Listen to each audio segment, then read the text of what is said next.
Il n'a même pas levé les yeux du cocktail de crevettes quand il m'a dit que j'étais jetable. Quiconque pense être indispensable, a-t-il déclaré en faisant tournoyer du gin dans un verre de la marque, ne devrait pas attendre la nouvelle année pour être humilié. Asher gloussa à côté de lui. Robe rouge moulante, presse-papier en forme de lame. Les mots n'avaient même pas fini de résonner dans la salle de banquet que je comprenais. Les licenciements étaient déjà décidés. Ce n'était pas un avertissement, c'était un éloge funèbre. Il lisait le mien, un verre de vin à la main. J'étais assis en face d'eux, arborant toujours mon sourire de promotion. Mon nom était gravé sur les boîtes cadeaux de Noël cette année. J'avais signé le lancement régional de Tesla et relancé une marque de soins de la peau en déclin grâce à une campagne TikTok reprise par Good Morning America. Je n'étais pas seulement indispensable. C'est grâce à moi que les lumières étaient toujours allumées. Alors pourquoi les RH me regardaient-elles comme un ticket à gratter vide? J'ai levé mon verre lentement. À la réinvention, ai-je dit d'une voix sèche, froide et légèrement craquelée. Personne n'a trinqué. De retour à ma table, mon assistant, Morgan, s'est penché. Ça va? J'ai souri, d'un air franc et franc. Je viens de réaliser que j'ai oublié de lever le silence. La fête était floue, guindée, dansante. Un DJ qui répétait sans cesse, faisant du bruit. Comme si on ne regardait pas des carrières brûlées derrière des serviettes à cocktail. Je me suis éclipsé avant le dessert. Arrivé au parking, mes mains étaient déjà en mouvement. Je me souvenais encore comment me déplacer dans le noir. Des années à lancer sous pression, à survivre à des mentors masculins qui me traitaient de « petite gamine », tout en me volant mes decks. Tout d'abord, j'ai envoyé un SMS d'une seule ligne à un numéro enregistré sous ne pas utiliser sauf en cas de feu. « Tu veux toujours Méridian ?» Puis j'ai appelé Sacha. Pas Sacha du service juridique. Le Sacha, le réparateur ou celui qui a un jour sorti un fondateur de start-up de l'emprise de la SEC avec rien d'autre qu'un cappuccino et une note interne fuitée. Sacha, dis-je, je dois être intouchable d'ici lundi. Une pause. Dis-moi qui faire saigner. Asher et sa marionnette. Je ne suis pas rentré chez moi. Je suis allé à l'hôtel W et j'ai payé une chambre en espèces. J'avais ma clé USB dans mon sac à main. Elle contenait 2 campagnes inédites, l'une pour les hôtels Méridian, l'autre pour un géant pharmaceutique japonais. L'entreprise m'a conseillé de temporiser, pour ne pas paraître trop désespéré à l'étranger.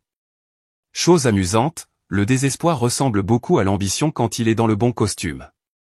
À 2h14 du matin, j'ai reçu une réponse du numéro. Petit déjeuner à 7h du matin. Où est le sang? J'ai fermé mon ordinateur portable, éteint les lumières, je suis resté allongé dans le noir, le cœur battant comme un pistolet chargé, déjà en train de viser. Il pensait qu'il planifiait mes funérailles. J'ai oublié que j'enterre vite et que je n'apporte pas de fleurs.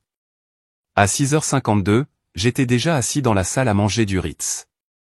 Un manteau de laine noire drapait le box de velours comme un sac mortuaire. Les cheveux lissés en arrière. Pas de maquillage, mais un trait d'eyeliner suffisamment prononcé pour ouvrir les artères. En face de moi, Dileya Langston, directrice de la marque Meridian Hotel, et le genre de femme qui fait transpirer les directeurs financiers adultes à travers Tom Ford, était assise en train de siroter un café noir et de me lancer le genre de regard qui précède généralement les procès ou les fusions. Elle n'a pas dit bonjour, elle a juste haussé un sourcil. J'ai fait glisser la clé USB sur la table comme si c'était une preuve. Pas de deck, dis-je, pas de préambule, juste des résultats. Elle l'a pris, l'a branché sur sa tablette sans cérémonie et a commencé à regarder. Je n'ai pas scié pendant qu'elle faisait défiler l'écran. Je voulais qu'elle voie le pitch de Tokyo, le changement de marque, les données, les prévisions à 3 mois. À la 4e minute, elle a esquissé un sourire narquois. À la 6e minute, elle a expiré comme une femme qui voit son ex se faire expulser. À la 7e minute, elle a dit « Et ils ont refusé. Ils ont dit que nous n'étions pas positionnés à l'échelle mondiale. » Dileya prit une lente gorgée de son café. « À quelle vitesse peux-tu te déplacer ?» J'ai fouillé dans mon sac à main, j'en ai sorti une seule feuille de papier et je l'ai glissée sur la table. Elle s'est déjà déposée. Domaine acheté. J'ai des prospects créatifs à Los Angeles, Londres et Singapour en attente. Ils ont tous été extraits, licenciés, brûlés, rachetés, et le financement est suffisant pour me permettre d'atteindre le 3e trimestre. Après cela, le serviteur de Méridien couvrira mon cercueil ou mon château. Elle s'est penchée en arrière et m'a regardé comme si elle essayait de décider si j'étais un pari ou une arme. Puis elle hocha la tête une fois. Je veux l'exclusivité. Tu fais disparaître ton ancienne entreprise. Pas de détournement de portefeuille. Pas de médias. Terminé. Et si tu foires, je te fais disparaître. J'ai souri. Tu devras d'abord m'attraper. À 7h34, j'étais de retour dans ma voiture, roulant dans un brouillard glacial. L'adrénaline me submergeait. Je ne suis pas rentré à la maison. Je n'ai pas pris de douche. Je suis allé directement au bureau parce que j'avais des affaires en suspens. La même responsable des ressources humaines, appelons-la Lassie, était déjà là. Ses talons claquaient comme des coups de feu sur du marbre. Elle est passée devant mon bureau sans même me regarder, pensant probablement que j'allais mendier des références. Elle portait un Starbucks et un dossier étiqueté examens finaux du 4e trimestre. Elle m'a dépassé de 4 pas avant que je dise. Tu as oublié quelque chose. Elle se retourna, un sourire en plastique prêt. Oh. Je tenais une petite enveloppe blanche, non scellée. Juste assez fermée pour me donner une impression de mauvais augure. Qu'est-ce que c'est ? Demanda-t-elle en plissant les yeux. Je me suis levé, je l'ai approché et je l'ai pressé contre sa poitrine. C'est à cela que ressemble le fait d'être indispensable lorsque vous êtes du mauvais côté du contrat. Et puis je suis entré directement dans la salle de réunion. Sans invitation, sans ordre du jour. Le PDG, Gary, toujours en proie à la gueule de bois due à son costume de Père Noël, leva les yeux, confus. « Tu as besoin de quelque chose ?» demanda-t-il. J'ai laissé tomber ma carte clé sur la table. « Non, tu le fais ?» cligna-t-il des yeux. J'ai déposé la deuxième enveloppe à côté, timbrée, adressée, le filigrane légal brillant. La signature de Dileya Langston en bas, leur plus gros client, parti. Au moment où j'atteignis l'ascenseur, la pièce était morte, silencieuse derrière moi. Il n'était que 8h03.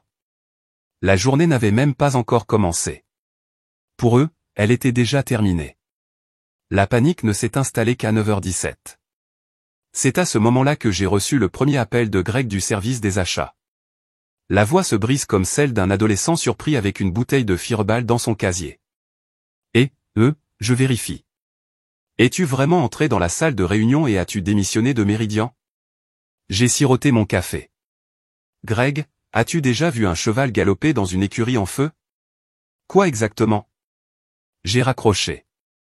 À 9h34, la boîte de réception liée ressemblait à un livre d'or de funérailles. La moitié du département envoyait des messages cryptiques. Nous devons parler. Pouvons-nous nous rencontrer? J'ai toujours admiré votre leadership. Cette dernière phrase venait de Jenna. La même qui avait dit un jour à un analyste junior, j'ai été promu uniquement parce que je portais des talons aux réunions budgétaires. À 10h01, Gary a envoyé un courriel. Objet, urgent. Veuillez m'appeler immédiatement. Pas de texte. Je l'ai ignoré. Au lieu de cela, j'ai marché 3 pâtés de maison jusqu'à un immeuble qui abritait autrefois un studio de yoga de luxe. Le bail était expiré, les fenêtres poussiéreuses, mais je connaissais le propriétaire. Sa fille est venue me voir il y a 2 étés, et je l'ai un jour aidé à préparer un dossier de candidature pour une bourse d'études à Parsons. À 10h45, j'avais les clés. Un bail à court terme, lui ai-je dit. 3 mois, peut-être plus. Lancer une nouvelle entreprise. Non, dis-je, je commence un règlement de compte. Gary était probablement en train de vomir et de tomber dans une poubelle en marbre. Un RH peut-il réécrire l'organigramme dans Sharpie? Je me tenais dans cet espace vide et je lançais des appels. De vrais appels, sans ramper, sans m'accrocher ou des appels mordants. Carmen à Seattle, prodige du design UX avec 4 doigts d'énergie du majeur. Iman Malik à Dubaï, acheteuse média avec un instinct viral comme si c'était phéromonal à bord. Même Nora, qui a un jour quitté l'entreprise en larmes après avoir été publiquement qualifiée de trop émotive par Lassie lors d'une évaluation de produit. Avons-nous le droit de jurer lors des réunions avec les clients, a-t-elle demandé. Seulement si tu portes du rouge à lèvres. Je suis partant. À 22h03, Lassie a craqué. Je le sais parce que Morgan m'a envoyé une photo par SMS depuis la cuisine du bureau. Lassie se tient debout au-dessus d'un scone à moitié mangé, murmurant des cris dans son téléphone, les yeux fous, les cheveux glissant de son chignon comme le démêlage de son empire. Légende, elle vient de dire qu'elle nous a pris au dépourvu. J'ai répondu, dis-lui que ce n'est pas aveugle si tu ne regardes pas. Puis j'ai dit à Morgane d'arrêter. 5 minutes plus tard, elle m'a envoyé une capture d'écran de son email de démission avec pour objet, suite à la tempête. 6 juin, un cadeau de Bayonie s'éloignant d'une explosion. Mon Dieu, je l'ai bien entraîné. À 14h46, j'ai reçu un courriel transféré par Sacha. Objet, urgent. Expéditeur, stratégie de fidélisation client. Le fil de discussion du directeur financier est frénétique. Des mots comme « contrôle des dégâts »,« relations publiques »,« retombées »,« confinement juridique » sont utilisés. Ma partie préférée, Gary avait prévu une réunion publique d'urgence à 16h30. J'ai souri. Il pensait que l'orage était passé. Je n'avais même pas encore commencé à pleuvoir. À 14h07, je me suis garé en face de mon ancien bureau, le moteur en marche, les vitres relevées, le chauffage ronronnant comme s'il ne savait pas que nous nous préparions à la guerre. De là où j'étais assis, je pouvais voir la salle de conférence du 10e étage briller comme un bocal à poisson. Plein à craquer, blazer et chemisier, yeux baissés, mâchoires serrées. Ceux qui m'avaient vu me saigner pour cette entreprise s'accrochaient maintenant à des canaux de sauvetage construits à partir de slogans à la mode. L'assemblée générale aura lieu dans 3 minutes. Lancez la musique des funérailles. Mon téléphone a vibré. Sacha, vas-y. Je suis sorti de la voiture, pas en talons, mais en bottes. Embout en acier, cuir noir, le genre que vous portez lorsque vous vous attendez à de la résistance. J'ai traversé la rue lentement comme un nuage d'orage. La sécurité a essayé de me retenir dans le hall. Je lui ai tendu une enveloppe. À l'intérieur, une lettre du service juridique, horodatée, confirmant que ma démission était volontaire et qu'aucune clause de non-concurrence n'était applicable en vertu de la loi de l'Ohio. À l'intérieur, il y avait également une liste de tous les clients que j'avais personnellement gérés au cours des 6 derniers trimestres et un petit post-it indiquant « Vous devriez peut-être transmettre ceci au service juridique ». Il ne m'a pas arrêté. À 16h32, il se tenait à l'extérieur de la salle de réunion, observant à travers la vitre comme un fantôme. Gary était à la tribune, tirant sur son col, expliquant le réétalonnage organisationnel et la synergie avant-gardiste sur le ton que vous utilisez lorsque les icebergs ont déjà percé un trou dans votre proue.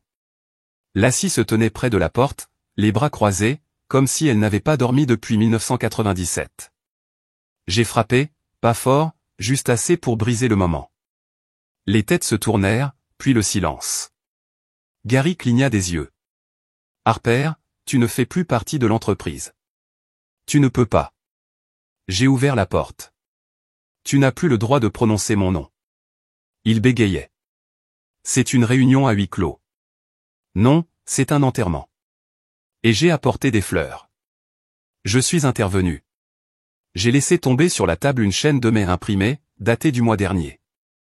Transmis par une taupe sympathique dans le domaine juridique. Objet, pouvons-nous laisser Harper partir après le 4e trimestre? Elle est trop bruyante lors des réunions de présentation. 6 juin, une réponse de Lassie. Laissez-la terminer le déploiement de Ford. Nous, on coupe. Allaitement. 1. Jésus, audible. Jenna se couvrit la bouche comme si le scandale pouvait être contagieux. Gary a essayé de parler. J'ai levé un doigt. Je ne suis pas venu pour discuter. Je suis venu te remercier. Lassie eut un rire bref et cassant. Pourquoi? Pour m'avoir rappelé que je n'avais jamais fait partie de ce club? Pour t'être assuré que je n'avais plus rien à perdre? J'ai regardé autour de moi. Les regards se sont égarés, le souffle a été retenu. Vous venez de perdre votre plus gros client, votre talent le plus brillant, la moitié de votre département créatif au lever du soleil. Je me suis retourné pour partir, mais je me suis arrêté. Oh, et Lassie. Elle n'a pas répondu. J'ai souri. Tu devrais peut-être aller voir TikTok. Je les ai laissés en silence. Quand j'ai pris l'ascenseur, la vidéo avait déjà été vue 24 000 fois, un enregistrement d'écran de la conversation par email fuité se superposait à une photo de moi dans cette robe rouge de la fête de fin d'année, avec la légende suivante, quand ils essaient de t'enterrer, mais oublie que tu es une foutue graine. Je suis retourné à ma voiture sans même prendre la peine de la démarrer. Je suis resté assis là. Ça bourdonne, ça bourdonne, ça bourdonne. 3 nouvelles demandes de clients. Cette offre d'emploi. Un message de Dileya. Lundi, on prend le reste. La tempête n'était pas terminée. Les inondations commençaient à peine. Lundi, 6h11. Dileya arriva dans un escalade bleu nuit, avec des plaques indiquant un pavé 1 et un moteur ronronnant comme s'il bénéficiait de l'immunité diplomatique. Elle ne sortit pas, baissa simplement la vitre et glissa des lunettes d'aviateur sur son visage, comme s'il s'agissait d'une extraction classée secrète. « Monte, dit-elle. Il est temps de dévorer leur carcasse. » Le trajet jusqu'au nouveau bureau, si l'on peut appeler un bureau un studio de yoga à moitié rénové, fut rapide et silencieux. Elle ne m'a pas demandé si j'avais dormi. Nous savions tous les deux que non. J'avais passé la nuit à rédiger un contrat suffisamment solide pour résister à une nouvelle intégration. Premier jour officiel, j'avais déjà 3 accords de confidentialité signés, 4 propositions créatives en attente et 2 recruteurs en attente, les filtres de CV étant réglés sur « blessé » et « brillant ». Elle s'est garée devant, a coupé le moteur. « À toi de jouer », dit-elle.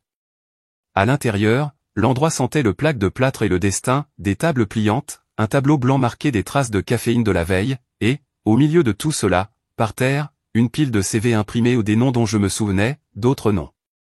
Tous des exilés. Nous avons appelé cette réunion le rassemblement, pas une séance d'orientation. Un conseil de guerre. Ils sont venus un par un. À midi, ils étaient 15, tous victimes du régime de la cigarie. « Pourquoi maintenant ?» demanda quelqu'un. J'ai regardé autour de moi. Sol en béton, peinture écaillée, rêves encore collés ensemble avec du ruban adhésif. Parce qu'ils ont oublié qui nous étions, ai-je dit. Alors maintenant, on le rappelle. Et puis, presque comme sur des roulettes, digne. Malik, notre chuchoteur médiatique, s'est levé. Nous avons du mouvement. Il a tiré le flux sur le projecteur. Gary, devant un micro. Une conférence de presse, probablement destinée à apaiser l'anxiété des actionnaires. Un petit nettoyage des relations publiques. Nous sommes enthousiastes quant aux nouvelles orientations. Notre équipe reste solide. Le départ de Mademoiselle Harper était volontaire, murmura Dileya. Mutuellement bénéfique, a poursuivi Gary. Puis vint la question qui rendit l'air de la pièce solide. Qu'en est-il des courriels divulgués accusant votre équipe d'avoir ciblé une femme cadre pour la révoquer après l'acquisition d'un client majeur? Gary se figea visiblement. Nous ne faisons pas de commentaires sur les informations internes. Le journaliste l'a interrompu. Souhaitez-vous commenter le hashtag actuellement numéro 3 dans le pays? Hashtag Harper Effect. La pièce autour de moi a explosé. Morgan, désormais officiellement à bord, sourit comme si quelqu'un venait de lui donner un tank. On t'appelle la sorcière du pitch. Dans le bon sens du terme. J'ai cligné des yeux. Cela ne semble pas être une bonne solution. Non, dit-elle en tapant furieusement. C'est délicieux. À 15h, j'étais inscrit à Morning Brew, le podcast de Fast Company, une émission YouTube animée par un type qui ressemblait à un magicien à la retraite mais qui comptait 2,7 millions d'abonnés. À 17h, Sacha a envoyé un fichier. Objet, contenu dévoilé, note confidentielle, panique transmise entre Gary, Lassie et Légal, le tout horodaté quelques heures après l'implosion de vendredi. Une phrase m'a particulièrement marqué, si elle a un méridien, nous saignons. Et ils ont saigné. À 6h30, j'ai reçu un SMS d'un numéro bloqué. Tu as fait valoir ton point de vue. Parlons-en. Je l'ai regardé pendant un long moment. Puis j'ai répondu, je n'ai pas encore fini de le faire. Et j'ai appuyé sur envoyer avec le même doigt qu'ils utilisaient pour m'indiquer la sortie. Mardi, 7h42. Lassie s'est pointée devant mon nouveau bureau, telle une vendeuse de porte-à-porte pleine de regrets. Sans rendez-vous, sans honte, juste un trench coat camel, des lunettes de soleil surdimensionnées et le désespoir qui transparaissait dans son teint. Morgan l'a repéré depuis la fenêtre de l'étage. Devinez quel fantôme a décidé de nous hanter. Laissez-la entrer, dis-je. J'aime bien m'excuser en personne. Lassie entra et recula instantanément devant les poutres apparentes et l'odeur d'ambition. Les murs n'étaient pas terminés, mais l'énergie était palpable. Les écrans grouillaient de montage, les voix s'élevaient, la machine à expresso sifflait comme si elle était bourrée de caféine et de vengeance. Elle a essayé de sourire en coin. Donc c'est votre opération. Je me suis appuyé contre le comptoir de la réception. Bienvenue dans les suites. Elle ne s'est pas assise, elle est restée là, comme une mauvaise critique sur Yelp. Je suis venu pour offrir un bénéfice mutuel, a-t-elle déclaré. Je lui ai fait signe de continuer, surtout pour apprécier de la regarder se tortiller. Gary est en train de s'effondrer, dit-elle rapidement. Le conseil d'administration discute, il restructure. Il cherche un accord, une issue. Tranquillement. Nous nous demandions si vous envisageriez de lever le pied. Nous. J'ai demandé, vous voulez dire les gens qui ont rédigé mon plan de sortie avant même que j'ai fini de sauvegarder Q4 ? Lassie ne s'y a pas. Tu as eu ce que tu voulais. Tu nous as humiliés. Tu as pris notre plus gros client. Que reste-t-il à prouver ? Je me suis penché. Cette peur est une meilleure motivation que la loyauté. Personne ne peut effacer une femme et repartir avec une prime. Elle tressaillit. Écoutez, on parle d'une offre de rachat de la part du conseil d'administration. Ils se disent, on pourrait vous faire revenir comme consultant, et on pourrait rebaptiser ça, réconciliation. Je l'ai regardé fixement, puis je me suis dirigé vers le tableau blanc et j'ai griffonné un seul mot à l'encre noire en gras. Non. Pourquoi, demanda-t-elle, les bras croisés si serrés qu'ils en avaient des bleus. Parce que lorsqu'une maison est bâtie sur de la pourriture, on ne la rénove pas. On la brûle et on sale le sol. Lassie se tenait là, les lèvres tremblantes derrière le gloss, les yeux rivés comme si elle cherchait une trappe de secours. Puis elle essaya la dernière carte de son petit jeu poussiéreux.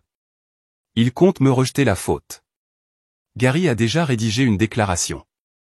Bien sûr qu'il l'a fait, ai-je dit. Tu lui as bien appris. Silence. J'essayais de survivre, murmura-t-elle. Je me suis rapproché. Moi aussi. La différence, c'est que je ne mange pas les femmes à côté de moi pour le faire. Elle est partie. Pas de poignée de main, pas d'accord, juste le léger grincement de la défaite sur le béton poli. À 11h du matin, le communiqué de presse de Gary a été diffusé. À la lumière des récents malentendus, Mademoiselle Harper a été invitée à servir de conseillère externe pendant notre transition. Morgan s'est approché en tenant son téléphone. Tu veux Twitter quelque chose ? Je l'ai pris. Tapé. C'est drôle. Il disait que j'étais remplaçable. Maintenant, ils essaient d'obtenir une licence pour le remplaçant. #pitch, et les retweets de #HarperEffect ont afflué comme des confettis. Les commentaires allaient de l'énergie de la reine à son silence à un interrupteur d'arrêt. Et puis Dileya a appelé. 2 autres clients veulent quitter votre ancien cabinet, dit-elle. Ils veulent entrer, mais ils veulent une démonstration de force. Je savais déjà quoi faire. Trouvez-moi une salle, une équipe de tournage et une scène. Titre, demanda-t-elle. J'ai souri. La tournée de la résurrection. Parce que s'ils voulaient un spectacle, ça leur donnerait une sacrée crucifixion. Vendredi, 18h précise. Ils l'ont conservé dans un entrepôt reconverti à Columbus. Acier apparent, rideau noir, suffisamment d'éclairage pour donner l'impression d'une conférence technologique ou d'une exécution publique. Mon nom n'était pas sur la promo, juste un hashtag #HarperEffect. Pas de liste de presse, pas de diffusion en direct, juste 50 chaises, dont 25 occupées par les directeurs marketing les plus puissants du Midwest. Les 25 autres, d'anciens clients de mon ancien cabinet, des gens qui avaient déjà réduit leur budget. Des gens qui s'étaient arrêtés, attendant de voir si j'allais me balancer ou tomber. Je suis sorti sans musique, juste des pas et un silence qui claquait comme un élastique. Derrière moi, un écran de projection montrant une seule image, la citation de Gary du dernier trimestre en police de 72 points. Une seule personne ne fait pas une entreprise, surtout pas en talons. Premier mot qui sortent de ma bouche. Testons cette théorie. Au cours des 20 minutes suivantes, j'ai présenté notre plateforme, un collectif de branding allégé, à portée mondiale, fondé non sur la hiérarchie, mais sur la vélocité. Des contrats structurés autour de la performance, et non de la politique. Nous l'avons appelé Signal Nord. Je n'ai pas souri une seule fois. À la fin, j'ai dit, nous ne proposons pas de livrables. Nous obtenons des résultats. Si vous voulez des decks soignés et des agences gonflées, vous savez où les trouver. Si vous voulez du feu, bienvenue dans le brasier. Applaudissements. Pas poli. Pas performatif. Affamé. Dileya est sorti après moi. J'ai eu quelques réunions privées dans la salle verte. Et à 20h30, nous avions 5 lettres d'intention signées, y compris un compte CPG hérité qui m'avait dit un jour que j'étais trop agressif pour les sensibilités du Midwest. Le Midwest vient de devenir plus bruyant. J'étais en train de siroter un gin tonic de fête quand Morgan a fait irruption dans la loge. Ses yeux brillaient comme si quelqu'un avait avoué un incendie criminel lors d'une interview en direct. J'ai besoin de voir ça. Elle brandit son téléphone. Un extrait audio du bureau de Gary avait fuité. Ce n'est pas une question de performance. C'est une question d'optique. Si vous donnez ce genre de pouvoir à une femme, elle commence à penser qu'elle est maîtresse de la situation. Mon cœur ne battait plus. Il ralentissait. La voix du journaliste suivit. Les emails n'étaient donc pas seulement stratégiques. Gary. Elle n'était pas censée rester. Elle servait d'appât pour attirer les clients, puis les refiler à quelqu'un capable de gérer correctement les relations. Silence. La voix de Lassie. Tu veux dire un homme? Exactement. Le clip est terminé. À 21h, c'était devenu viral. À 10h15, Gary était numéro 1 des tendances du pays. #HBTandfired. Et à 23h, Sacha a appelé. Ils veulent une réponse. Déclaration, interview TV, à vous de choisir. J'ai regardé par la fenêtre. De l'autre côté de la rue, l'ancien bâtiment de l'agence se dressait, grand, creux maintenant, froid, éclairé depuis le dernier étage seulement le bureau de Gary. Envoie-leur mon emploi du temps, dis-je. Alors, allumez la mèche. Parce que demain, ce ne sera pas la défense. Il s'agirait de démolition. Samedi, 8h. La rue devant l'ancienne agence était déjà bouclée. Des journalistes, des manifestants, d'anciens employés tenant des lattes comme des torchets. L'un d'eux agite une pancarte en carton sur laquelle on peut lire remplaçable. Ceci. À l'intérieur, Gary était barricadé dans son bureau d'angle en verre, les stores à moitié tirés comme un otage négociant avec Karma. Selon certaines informations, Eagle aurait été en attente avec 4 entreprises différentes. Radio HR silencieuse. Le profil LinkedIn de Lassie a discrètement été mis à jour pour indiquer une pause carrière. Je n'ai pas frappé, je ne me suis pas annoncé. J'ai traversé le hall comme si j'étais toujours propriétaire des plans d'étage. La sécurité ne m'a pas arrêté. L'un d'eux hocha la tête. L'autre m'a offert une menthe. Je l'ai pris. Ascenseur en haut. 30 secondes de silence assez épais pour être mâché. Lorsque les portes se sont ouvertes, Gary attendait déjà. Sa cravate était de travers, sa chemise froissée. Le genre d'homme qui avait autrefois fait pleurer 6 femmes en un seul trimestre fiscal semblait désormais avoir vieilli de 10 ans en 48 heures. Vous avez fait valoir votre point de vue, dit-il sans saluer. Pas tout à fait. Je suis entré dans son bureau, je me suis tenu à la fenêtre et j'ai regardé la ville qu'il commandait. Il a fermé la porte. Que veux-tu? Je me suis retourné et j'ai laissé tomber un document sur son bureau. Une offre d'achat notariée pour l'entreprise. Ce n'est pas la marque, ce n'est pas le bâtiment, ce n'est pas la liste des clients. L'héritage. Gary regarda fixement. Tu veux me racheter? Non, ai-je dit. Je veux t'effacer. Il s'est moqué. Ce n'est pas si simple. Vous n'avez pas de financement. J'ai souri. Dileya le fait, tout comme Méridien. C'est également le cas de la moitié de votre ancien conseil d'administration, qui croit désormais aux résultats plutôt qu'à l'apparence. Il s'est affalé sur sa chaise. Tu n'obtiendras pas d'approbation. Je me suis penché sur le bureau. Vous supposez qu'il s'agit toujours d'une négociation. Il a accepté l'offre. Il reste encore des termes à discuter. J'ai placé un petit objet noir à côté du papier. Une clé USB. Tout ce que vous avez dit, chaque mémo interne, chaque manipulation d'horodatage déjà sécurisée, déjà dupliquée. Un exemplaire est envoyé à l'imprimerie. Un autre pour chaque client qui hésite encore. Et le troisième, je me suis penché. Celui-ci sera diffusé en boucle lors du gala des femmes dans le domaine du branding de l'année prochaine. Il n'a pas touché le papier. Il a juste dit doucement, tu vas me ruiner. J'ai redressé mon manteau. Tu l'as fait toi-même. J'écris juste l'épilogue. Quand je suis sorti, les caméras m'attendaient. Quelqu'un a demandé, est-il vrai que vous reprenez l'entreprise qui vous a évincé? Je me suis arrêté et j'ai souri. Non, je le remplace. Cette nuit-là, le nouveau site web de Signal North a été mis en ligne. L'en-tête de la page d'accueil, une seule ligne en gras. Tu n'étais jamais trop. Il n'était juste pas assez. Et en dessous, une banderole sur laquelle on pouvait lire. Nous embauchons actuellement. Surtout les personnes sous-estimées. En 72 heures, Inbox a reçu plus d'1 millier de candidatures. À la fin de la semaine, Gary avait démissionné pour des raisons personnelles. Les excuses de Lassie sont devenues virales pour de mauvaises raisons. Et moi? J'ai lancé la campagne Méridien Global depuis un toit à Tokyo, en sirotant du saké pendant que Morgan me lisait le reportage à haute voix. Pas par vanité. Hors de preuve. Parce que la même pièce qui me disait autrefois que j'étais trop bruyant résonnait désormais de mon nom, et je n'ai jamais eu besoin d'élever la voix.